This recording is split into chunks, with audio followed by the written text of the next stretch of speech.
спортсмендер бири-бири менен сүйлөйт мындай. Мощный соперниктерди койсо, койт сүннөт, койт айваздан чыкпайт да, мисалы. Кыргызстанда спортсмендер толтура менден башка. Мисалы, кече греплингке бардым, греплингте дагы жалаң греплерлер айтат. Давай минутка, мен греплингтен минтем. Кулачкага барам, кулачкадан айтат. Мен кулачкадан сен минтем, сен кулачкадан слабый. ММАдан келем, ММАдан, бокстан барам, бокстан.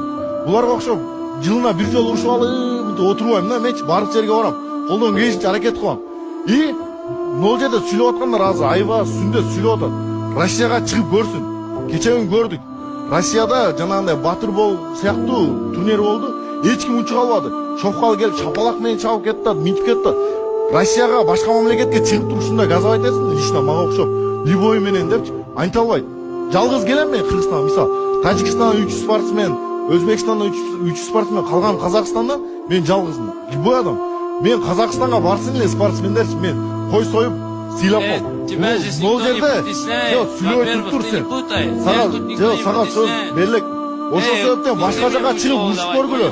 Россияга чыккыла, башка мамлекеттерге чыгып урушкыла, анан кийин бирек урушуп келесиңер, анан